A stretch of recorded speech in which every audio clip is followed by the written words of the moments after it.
And we're joined in the studio by two people who will be marking Brexit Day in very different ways. It's Lucy Harris from the group Leavers of London and Madeleina Kay, otherwise known as EU Supergirl. Welcome to both of you. Lucy, how will you be celebrating? Oh, gosh, a flyover? Something like that? That would be great. No, my group will be having a massive party, but we're debating whether it should be this time next year or the 23rd of June. I think it should be the 23rd of June because that was decided by the people, not by politicians. OK, so you're still rang about when you should have the big party. How will you be marking the date next March? Well, it's actually my birthday today. Happy birthday. So I'll be celebrating my birthday and we'll be celebrating it with EU Superhero Day because we are going to stop Brexit before it happens and we're going to make the 29th of March a celebration of everyone that has achieved that aim. How are you going to stop it between now and then? We are going to demand a vote on the final deal and we are going to get the public to support our campaign to stop Brexit and actually save Britain from this travesty that's going to just damage our economy and our society for decades to come. Right, that's going to rather dampen your celebrations. Obviously, if that happens, you won't be celebrating at all. Well, it's not happening, so my party's still on. Everyone's invited, including Madeleine. She's definitely invited to come along. Oh, God, I thought you were inviting Nigel then. Who knows? I like a party, don't worry about that. No, well, you we don't throw the best parties, us Leavers. So, yeah, it's going to be a great turnout, and I think it's something to look forward to. I mean, we're going into the big world now as the UK, and we've got so much to look forward to. New trade deals, new friendships. It's an amazing opportunity, if anything. Apart from maybe a drink, how will you be celebrating?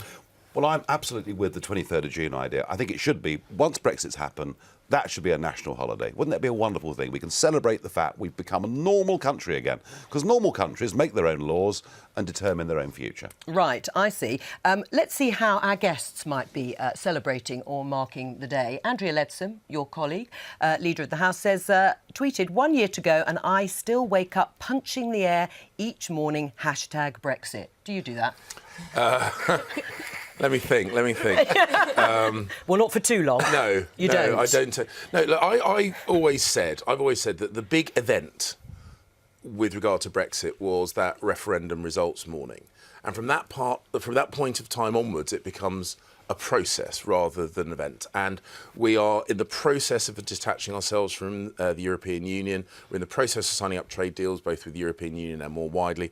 And what we will see, actually, is this will all be normalised. We discuss immigration policy, that will just be normal. We discuss trade policy, that will be just normal domestic policy. It will just become part of normal political life, and that's what I welcome. You're shaking your head, Well, Mary. what the Treasury slides show us that Brexit is going to cost between 1% and 10% of our gross domestic product. So it's not going to be, a great new dawn. It's going to be austerity for decades, and that's nothing to celebrate. But I'm with Madeleina. I think we need to look at the terms. We need to see, are we swapping our three-course meal in the EU for a packet of crisps in the brave new Brexit world? And if we are, people have the right to change their mind. That is a democracy, and I'll be baking a cake and eating it because staying in the EU is the only way for us to do that. Right. I mean, David Lammy, your colleague, said in a recent comment in the New European, I know some people are switching their savings into euros, but it's a bit like Game of Thrones. We can't escape this. Winter is coming. Does he need to get over it?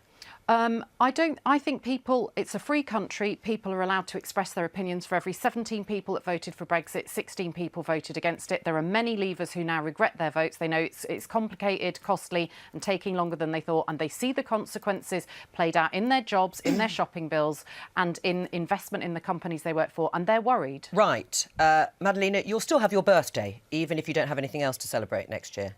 No, we have to stop Brexit because the reality of Brexit is not going to live up to the lies that were promised. And not only that, there's all this talk about democracy and how we have to respect the will of the people.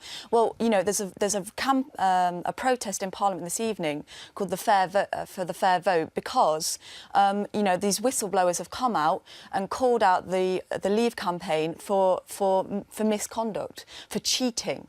Illegal. Well, on that, actually, Nigel, is it important to abide by election rules? I mean, do the allegations about vote leave, breaching spending rules, warrant a full investigation in the First interest things of first, democracy. this all started with accusations about Cambridge Analytica harvesting data online. And they harvested in America mostly Sure. 50 million people's But on that pieces of issue data. about breaching rules and democracy. So have Cambridge Analytica broken the law? No, and there's been a lot of hysteria about this. By the way, if you sign up for the Guardian app... You know that. If you sign up for the Guardian app, you also sign up for your detail and your friends to be shared. So I think this that's for the so police this to is decide, Nigel, absolutely, not you. And Obama harvested 200 Right, million but pieces Nigel, of data. just on my Totally question, you said different. it's important to abide by election rules. Yes, Does it warrant an I investigation? agree. Why David Cameron was allowed to spend £9 million of our money putting a leaflet through every Fine. door, I And will on the never Vote Leave know. side, should there be an The investigation? donation was perfectly legal.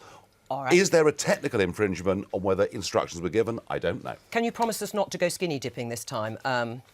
No, I can't promise that. And can I you may promise well. not to throw any more dead fish into the Thames? Can you promise that once we get out of the common fisheries policy, we can put an ecologically sound system in place and be better for the environment as well as for our democracy? Well, why didn't you say that when you should have turned up for the committee meeting? Because it had no power. And that's the point. And the point is, and you can have your slogans about liberty, the point is, it is a fundamentally undemocratic union where the big bureaucrats are in charge, and that's what we voted against. We have a seat All at right. the table. We'll be sitting outside the door. And on this note, doesn't sound like much of a party, does it, at the moment with these two? Well, I don't know. There's always some brawl at a party. Or a wedding. You're going to invite us. It's going to be a raving party as far as I'm concerned.